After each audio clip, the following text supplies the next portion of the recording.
Hello and welcome to another episode of the Business of Business. This is Roy. Today we have an awesome guest. I can't wait to get to him. It is Trav Bell. He is the bucket list guy. He's the world's #1 bucket expert. He is a self-appointed bucket listologist. And what Trav does is he helps people live their bucket list before it's too late. His unique life engagement message really wakes you up, stops ground-hog days, and helps you to experience more fulfillment. No one practices what they preach more than Trav. He's the author of the M.Y.B.U.C.K.E.T.L.I.S.T blueprint. He's also a TEDx Thought Leader, a certified speaking professional, and he's founder of the CEO of Bucket List Coaches, who are now on their mission to help 10 million bucket listers. Wow. Trav, welcome to the show. G'day, Roy. How are you going? Hey, I'm doing great. And I saved the best for last. I love this line. It's the most poignant, is that a bucket list is a tangible life plan where our business plan or career plan should fit into our life plan and not the other way around. And, I think probably like a lot of us, especially entrepreneurs, we get caught up in this, the excitement of doing the business part, and we really forget about this. So this is a great opportunity for us to have you on the show to, let's talk about why is this important? Why is it important to... Yeah, it is important because I say a bucket list is a tangible life plan where our career plan, our business plan should fit into our life plan and not be the other way around. It's about helping people understand and really create a tangible why, maybe for the first time. I mean, Simon Sinek says, start with why. And this goes a little bit, it goes to a lot deeper level and helps people really get engaged in their life, and has a direct waterfall effect, a direct domino effect into business, into entrepreneurship, right? So if you're engaged in life, you're just getting out of bed in the morning. You're running toward the goal. You're not, and you're making decisions quicker. You're hiring faster. You're leveraging more, so you can, and that has a direct side effect into business. Time. Our businesses, as you know, like our businesses should produce two things and two things only, and that is to produce cash flow and also time flow to allow us, the business owner, to do all the stuff that we want to do in our life, into the bucket list concept. So it's about reverse engineering that for people and give them some real tangible end steps, some real tangible whys. And it's a lot more than just traveling around the world and, doing the typical bucket list things that you may hear about. It's a lot more diverse, a lot more holistic than that. And I've been doing this for about 10 years now, and it's really helped business owners really turn the lights on, and really get inspired and to build their businesses quicker and faster. Okay. Yeah, and the first thing is, I guess, also is, we need to enjoy the spoils of life. If we're going to work hard to earn, to have the time and the money, we need to do something that's worthwhile. But, I guess the hardest part, too, is that, trying to talk us, I'll include myself in this category somewhat, is trying to talk us out of that control. We're always feeling like we have to be there, that it's really okay to step away for some length of time to go do something else, to have fun and enjoy life. But hello, isn't that the reason why we go into business for the first place? I mean, one of my business partners, his name's Brad Sugars, and he runs Action Coach, who is a big global business coaching franchise around the world. So he's the founder of that, and one of the things that he has said for years and years is a business is a commercial profitable enterprise that works without you. Right. And I like that. It helps you compartmentalize why you're in business in the first place. You didn't get into the business just to create a really busy job for yourself. So so if you are that way inclined, cool, just go and get a job. Like, get rid of business, get rid of your business, go and get a job and let someone else worry about the hiring staff and paying the bills. Right. So, okay, we made our decision. We're going to get out and enjoy life a little bit more now. Where do we start? How do we start building that bucket list? And I know you said it's not always about the travel, but where do we go from there? No. Yeah, good question. Remember back in the day, Roy, we had these things called pen and paper. I mean, it's a crazy concept. I know. Right. Yeah. And when the pen meets the paper, this thing called writing actually occurs. So actually, if you write the first step, I'm being sarcastic. Yeah. If you actually write down your freaking goals, people, let alone your bucket list items, you actually got a 42% more likelihood of actually manifesting. So you're nearly halfway there if you actually just write things down. But what's easy to do is easy not to do, right? Right. So I encourage everyone to put pen to paper, and there's actually studies that show that if you used analog pen to paper versus digital, it has a greater likelihood of them actually coming to fruition, of them manifesting. Okay. So get a pen and paper out first and start writing all the things that you want to do on your bucket list. In terms of a bucket list, what is that? The next step, probably go to my TED Talk. I did a TED Talk a few years ago in front of 2,000 people. That was actually on my bucket list to do a TEDx talk. Okay. So I did one at the biggest TEDx conference here in Australia. And in that, and it's called Life's Too Short by Trav Bell. So watch that. All right, that'll give you some really good ideas beyond travel. And what I do in that, and what I do when I do keynote speaking and stuff, is I introduce and unpack this concept of the My Bucket List blueprint, which is what I wrote the book about. And it's an acronym. It's a 12-step system for how to write, articulate or extract, should I say, and articulate a personally meaningful and holistic list. And it's way beyond, like I said, sure, you've got the marathons and the bungee jumping and the skydiving, all the classic bucket list things that we want in the 7 world. What it helps people do is get more of a holistic list, and more importantly, you'll discover and unearth all the little things that you can do, like right now. Not wait until someday, which ain't a day of the week. Not wait until the perfect time, which there isn't one. Not wait until retirement. Not wait until you sell your business, until you hire. Things that you can do right now. And the reason why I'm so passionate about this is because we've grown up and we're in a delayed gratification society. I'll be happy when syndrome. I'm going to do all that stuff in retirement. When I get out of my business, when I retire from my job, I'm going to cash in the 401k and off we go. But the fact is, you and I both know, Roy, and all the listeners and watchers out there know people who have sold their business or got out of their career, and then they've had 5 to 10 years good years left, and then then sayonara, and that just depresses me.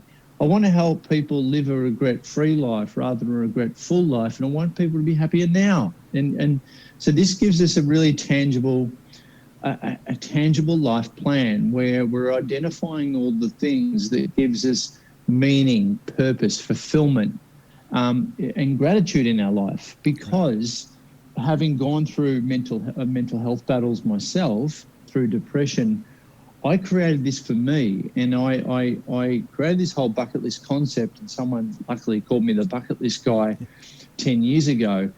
But I started doing this work to help me really see the light at the end of the tunnel, really to be happier in myself, to give me more purpose, fulfillment, and meaning in my life, rather than going on antidepressant drugs and putting like a Band-Aid effect over it. I decided to go into personal development and positive psychology, and we put the brand of Bucket List over the top of all these learnings, created some intellectual property, and that's what we've done for people, because the stats are frightening. The mental health stats of depression, anxiety, suicide, youth suicide, the overprescription of antidepressants is at an all-time high. And we've even got this thing now, Roy, called the loneliness epidemic. Like, Google it. It's a thing. It's massive. It's the adverse effect of social media, and it's freaking scary, dude. Right. It's scary. So the stat climbing, this wonderful way for our coaches is leveraging the message and scaling out around the world. This is our way of maybe changing that narrative, giving people really like tools to help them put their own oxygen mask on first before they can help others, to help other people be happier, to help us all be happier now rather than later on in life, getting more engaged in life right now. That's what it's all about. Yeah. And it gives people a real sense of accomplishment, and that a feeling that I can do this. Helps them get over that fear of failure that a lot of people, that's why a lot of people don't actually write goals down. They fear of failure. Yeah. So it helps people, it gives them the momentum and motivation to smash through the bigger ones if you start choosing the little things that make you happier now. You're right. Yeah, and talking about the waiting syndrome. When I was a young man, I went to work for a big company, and my first day on the job, the guy said, basically, "Hi, my name is Joe. I've got 7 years, 3 months, and 12 days into retirement." And I learned that this was the company culture, and so then we had a new person that came in. She was in our employee assistance program and giving a talk to us, and she's like, "I have never been in a company where people are counting down the days. We're wasting time counting down our days to retirement, and you're lucky if you have your health and if you make it to that retirement." So, I'm with you. I tell these young kids, that anybody that'll listen, is you need to start when you're young. There's never going to be a perfect time for anything. So you got to make yourself get started now. Yeah, Roy, and we're right in the middle of COVID right now, in the pandemic that's sweeping the world. And I'd like to be I'm an optimist. I'm sure you are as well. Right. What this has shown us, well, really is, we've become closer with our families. We're not traveling as much as we were. It's allowed us to take a big collective global deep breath in and helped us recalibrate on our happiness and our lives. And I really do hope that people have taken this opportunity to recreate, reimagine what their new normal is going to be from here on, not to go back to the way we were. There's, in the last 6 months, nearly every business has gone online. We've all failed forward faster into technology. Yeah. We're radically collaborating like never before. We're innovating like never before. We're adapting. And I think it's shown us all of how resilient we can be, right? Right. And exactly. so, and so if people need to take stock of that. We can hear the news and get bombarded with that negative news, but let's flip it. Let's have a look at, all right, what have I learnt during this? How am I going to come out of this even better? I mean, that's a pact that my family and I made. We want to come out of COVID better in every single area of our life. Right. We're not gonna be COVID's bitch. So at the end of the day, we've done that and we're still doing it, but the recreation, the reimagining of our new normal, working from home a little bit more. Actually, we were working at home before it was cool anyway. But at the end of the, people are now molding this new work-life blend definition for themselves, and companies are doing it as well. There's a lot of companies that have said, no, we don't want our corporate lease anymore, that big overhead. We've proven to ourselves that we can work our team can work from home a lot more effectively, and we have got great results as a result. And, every entrepreneur, I think, is probably bear witness to how they can do things differently going forward. So it's been a really good shake-up. Yeah. Yeah, and I can speak from personal experience. It wasn't really on my bucket list, but one thing that's manifested out of this is, we've tried to take a little more stock in our health, eat better, get out and exercise together. me and my girlfriend, and so we've been cooking together. I'm not a big cook, never really had any interest, but that's one of those little things. And I guess it kind of leads to the question I was going to ask is, we've all got the big trips we want to do, Iceland, India, all of that stuff. But what are examples of those little day-to-day things, those little victories or the little bucket list items that you have seen or recommend, either one? Yeah, well, taking lessons in and learning skills that you'd like to learn, such as there's been a lot of, even though we haven't been able to travel, there's been a lot of people starting to learn new languages, learning instruments, even tracing their genealogy through to taking up new, integrating new habits. I had 5 ladies in a company start crocheting lessons the other day. I didn't even know what the hell crocheting was. Exactly. People, people getting into art, getting into photography.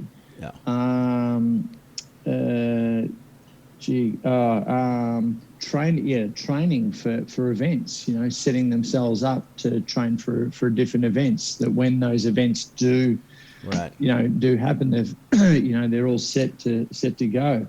I'm actually there's a heap of things that people have done here. Cooking has been a big one. We got ukulele, welding, public speaking, crocheting. Someone started Portuguese, bass lessons, how to make sourdough. There you go. Sushi making. Someone's taken up kiteboarding, lasso lessons. These are all examples of literally of programs that we run on a day-to-day basis. Right. And people have, unfortunately, people have bought a lot of stuff online too. Right. So, little gifts to themselves. And it's, like I'm doing one at the moment, which is a challenge rather than a physical challenge. It's an intellectual challenge. And that, I've done the Ironmans and I've done the surfing big waves and all the marathons, et cetera, but an intellectual challenge is reading 52 books in a year. Right. Some people are doing a challenge such as not drinking for a year. These sorts of things. These are also bucket list items, and that challenge you. See, it's not about this whole bucket list concept is not about just writing a simple list and then going and doing it. It's really about how a person reverse engineers every aspect of their life in order to make this stuff come to fruition. It's the growth of us on this journey towards these self-imposed destinations, but more importantly, it's about the person that exists on the other side, the person that we don't know yet, the bigger version of us. And that's called our potential, right? And when we see and experience more of our own potential, it puts a smile on our face. And I think that's the meaning of life, And but one of the things I said in the TED Talk is people are dying at 40 and being buried at 80. Yeah, that's a good point. Good point. People have been living by default rather than by design. Right. They've been existing and not living. Right. So let this be a wake-up call. So it's not until someone gets a cancer diagnosis or they have a heart scare that's enough to shake them up, to get them to, go from focusing on just their daily to-do list to suddenly their bucket list comes, gets reprioritized. So my whole mission, mate, is to help wake people up before they get given a use-by date. Yeah. Yeah, and, talking about the extensive travel in, like I said, India, Iceland, all that. The other thing I think that I'm getting from your message is that we don't have to do, it doesn't always have to be expensive. There are a lot of things that we can do that are at no cost whatsoever to us as well. Well, one of the things that I've been saying lately is be a tourist in your own hometown. Right. And it's not like I'm doing one bucket list item and wait for that to finish in another. I'm doing 5 things at the moment. And there's been, and so it's a compound effect, and it's a lot of people have been writing books, taking up new skills to do video editing, these sorts of things, and taking the opportunity to really go within and discover maybe areas that they can find flow in, but really what we're doing is identifying the things that bring us happiness, bring us meaning, bring us fulfillment. And that's very, very individual. So, don't compare mine is bigger than yours or any crap like that. It's simply a personal exercise for people to go after. And look, from a business point of view, it gives you a really good reason to build your business. Right. Yep, like you said, get that time and that money. So there is that flip side to that, is that, sometimes when we get burnout or we stay in do the job too much, too many hours, too much stress, we can actually kind of lose our edge, lose our focus, lose our creativity. So can you talk about the flip side of this, is that if we do get away, spend that quality time, accomplish some things that we really want to, it actually will help us perform better in our work or in our job too. 100%. Look, I call this person that we're talking about as a bucket lister. I brand them as a bucket lister. We've got a big global community of bucket listers on Facebook, and a bucket lister is someone that is glass half full, someone who's who's a leader in their life, someone who's inspiring, who is inspired within, walks their talk, is a great example for others to follow. They're the type of person that you'll want to catch up for a beer, wine, or coffee, right? Versus the other type of person you catch up and you feel like, after catching up with them, you feel like you need a wash or a holiday, and so this is a positive kind of person. But this is what I call a bucket lister. These kinds of people, which I implore everyone to become, these are the kinds of people that I want to do business with. I'm happy to be sold by that person. Whenever I catch up, they've got an adventurous, they've got a fun, they've got great stories. These people get more opportunities. They're attractive to clients. Hey, they're even attractive to the opposite sex. So if you don't take anything out of this conversation, bucket. If you're a bucket lister, you will get laid more. There we go.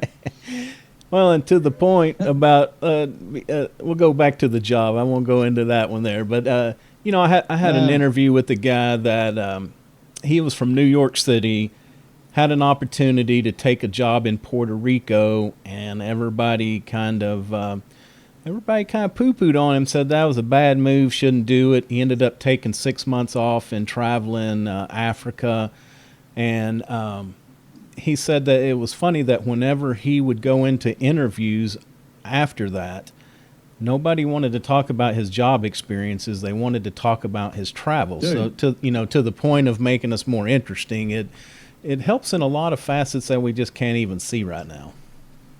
Yeah, I guess as you do more and more of this, I guess you just check in with less and less people to see if it's okay. What are we comparing ourselves against? Who are we comparing ourselves against? Keeping up with the Joneses is just an ego play. Right.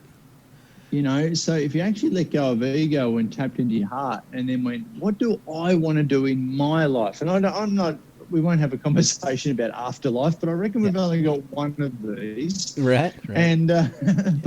And dude, like the average age of death in America is about 80 years of age. Okay. Right. And if you've ever seen me speak, there's 3 questions. I put up this big grid, right? And I say, it's an 80 square grid. It's a 10 by 8 grid. I said, that's all the years you've got on Earth, right?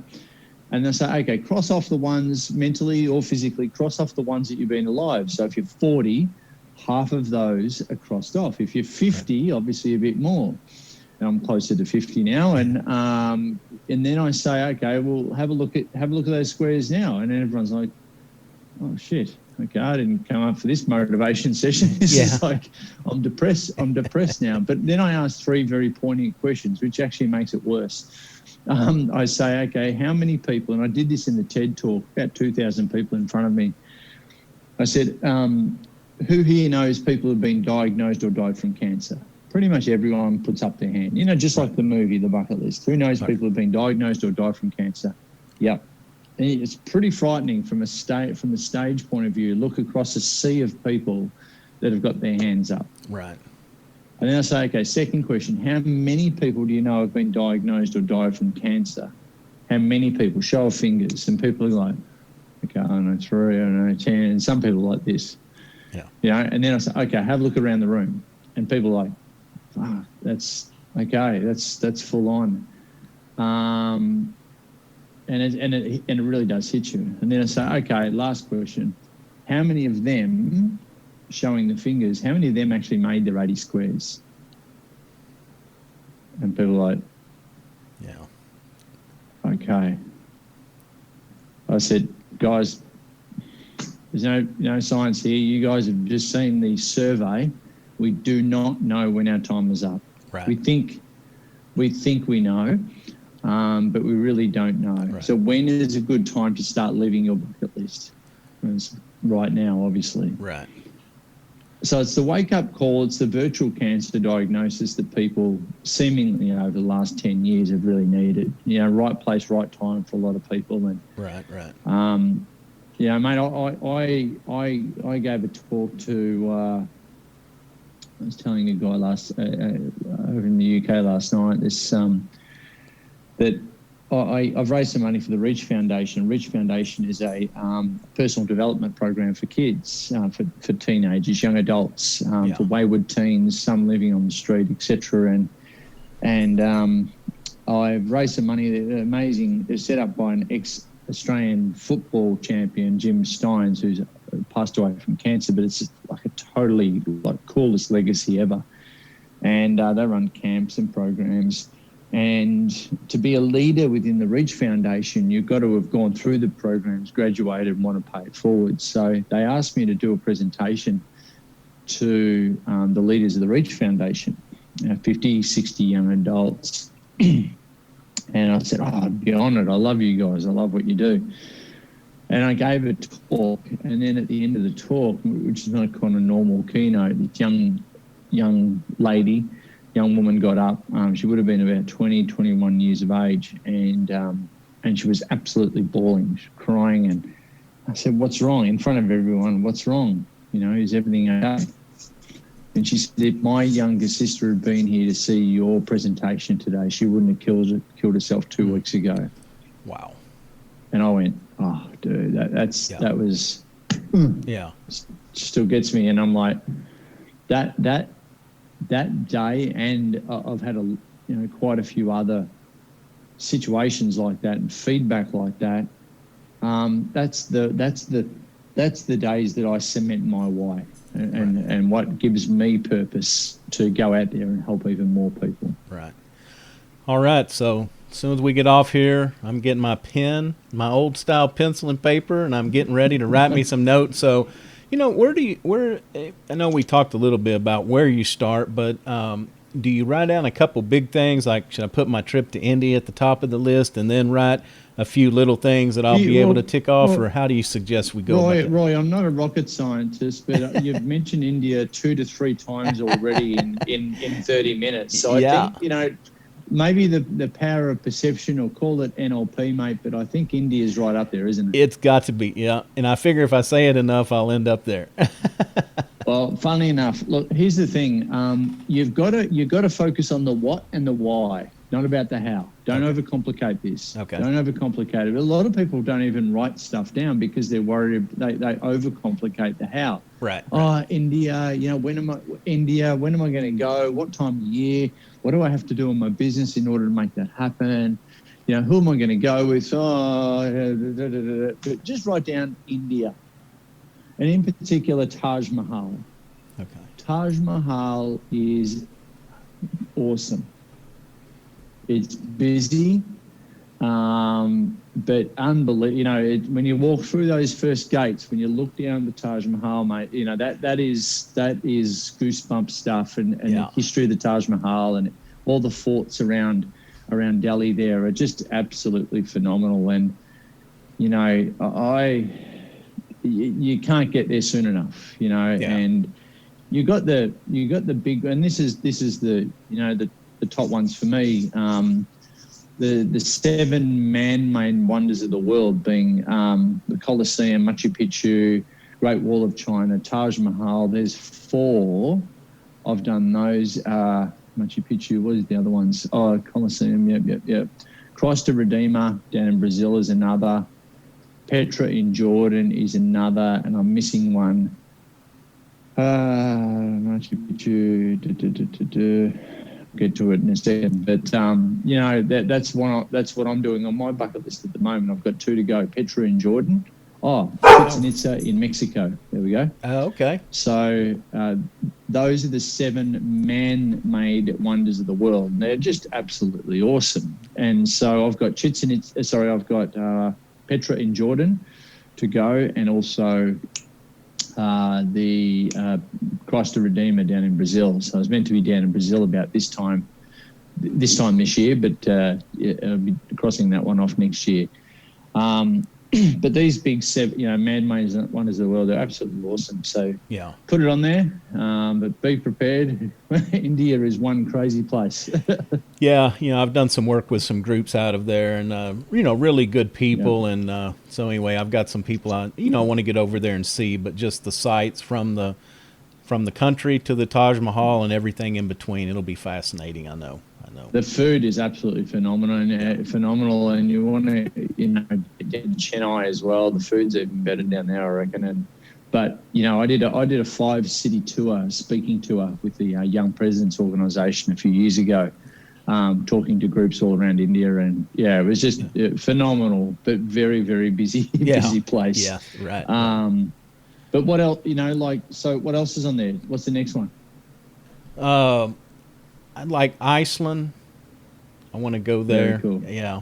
Yeah. In South America, I'm not really no point. Just I'd like to go down there. Have never been. So and talk about being in your backyard. I mean, there's places right here in town that I haven't been to, and of course there's places closer in the U.S. too. So a lot to choose from. And I think that's a good point. Is it doesn't always have to be the big massive thing. No, but that's what debilitates everyone, right? And that's why Machu Picchu is on everyone's bucket list. Is like, cool, but you're going to be 80 before you actually make a decision. Right. And you know what? To do that in style, you want to get fit first, because you want to do the 3 to 4 day Inca trail trek as well through the Andes, which is absolutely phenomenal. So for me, my bucket list was to do that with my dad. I took 12 bucket listers. People have been to my events with me, and I arrived at Sungate at Machu Picchu after doing the Inca Trail for the 3 days previous. And mind you, doing the Inca Trail with the group that we went with, it was full on glamping as well. Like it wasn't camping, it was glamping. It was God. And my dad and I have grown up like trekking and out in the wild quite a bit, and surfing, and Dad's just turned to me on day one and gone, "What the hell is this?" I mean, we've got like little warm hand towels and stuff, and little soaps, and I'm surprised we didn't have mints on the pillows. It wasn't really roughing it, but I did that. We finished that on the morning of my 40th birthday. Okay, nice. Yeah, really pivotal time. Well, Trav, it's been great having you. So I know we're going to have a lot of new bucket listers, but before we get to that, tell me, is there a habit, is there a tool, a ritual that you have in your daily routine that you just couldn't do without, either personal or professional? That's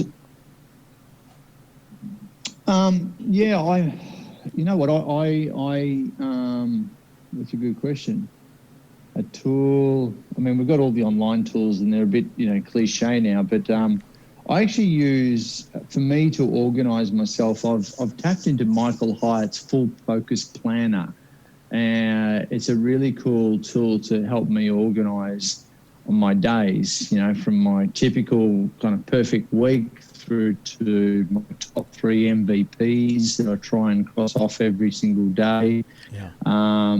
And there's so much stuff going into my head that I need to put pen to paper every single day. So Right. I'm a big list writer, not just in bucket list, but also in to-do list and getting organised around that. And I bookend my day too. I bookend my day. So, most days I'm writing in the morning, because as entrepreneurs, you've got to build in these daily habits. We've got kind of habit goals. There are 2 types of goals. We've got habit goals and success goals. Achievement goals. Achievement goals are like bucket list items. I did the marathon. I went to Machu Picchu. I went to India. That's an achievement goal. But a habit goal is like drinking 4 litres of water a day. Right. Or exercising every day. And I like to bookend my day because I'm working from home with a team.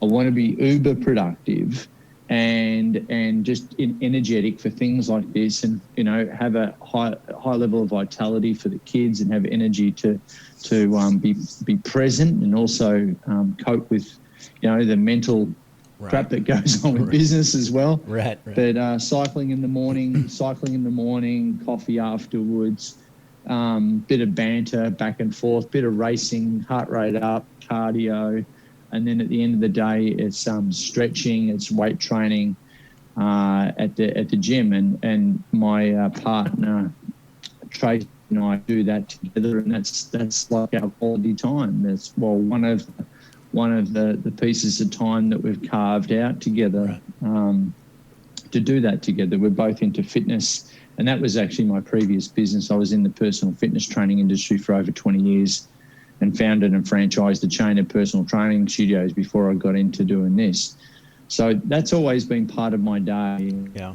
I guess, going back to your question, these are all habits, tools, techniques, hacks that help me lead now we've got certified bucket list coaches in 22 countries around the world. So I'm founder CEO of that and managing the team. And apart from doing that, wanting to have the energy to do things like this with you. Right. No, and I do my best thinking when I get out and walk. Doesn't have to be at the gym. Just get out and walk around the area where I live. It's beautiful, and it's amazing the clarity sometimes that you get and the creativity just getting away from the computer. And that's it. Yep. Yeah, you got to get off those devices, don't you? Right. Probably the biggest hack that I can recommend is switch off all notifications.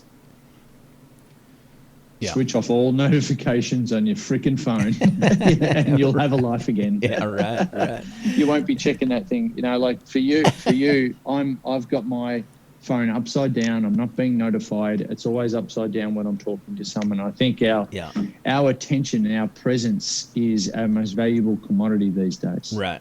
No, you're right about that. Well, Trav, tell everybody how they can get a hold of you. No, there's going to be, like I said, a lot of new bucket listers out there that want to follow you, maybe even get a hold of you. Yeah, Roy. Cheers, man. And probably Instagram is, sadly, I won't say TikTok yet, but we'll go with Instagram. Right. I don't know about TikTok yet, but I'm BucketListGuy.TravBell on Instagram. Facebook and LinkedIn, it's Trav Bell the Bucket List Guy. And the BucketListGuy.com is my main website. Okay. The other one is, if people are keen on finding out more about Bucket List Coach, go to BucketListCoach.com as well. Jump onto one of our weekly webinars. But man, I've got a challenge for you, and I've got a challenge for anyone who's watching or listening. Okay. Is once you write down your bucket list, and I know it's got India and Iceland right there already. So you got India, Iceland, and did you say you were going to do an Ironman triathlon? Well, no, that wasn't me. No. I thought you mentioned that earlier. No, not yet. Yeah. So once you've done that to the best of your ability, I want you to just email it to me. Okay, I certainly will. All I'll right. get that done. All right. So Trav, guys, Trav at thebucketlistguy.com. That will literally come to me personally. Okay. And I have magical powers in order to make that stuff come to fruition. Okay. Yeah, and I'll be sure and put all that stuff in the show notes. So, again, Trav, Cool. thanks a lot. Remember, y'all can find us at www.thebusinessofbusiness podcast. We're also on Instagram, Facebook, and Twitter, and LinkedIn too. So give us a shout out. Trav, it's been great. Look forward to talking with you soon. All right. Thanks. Thanks, Roy. Cheers, mate. Cheers. Bye.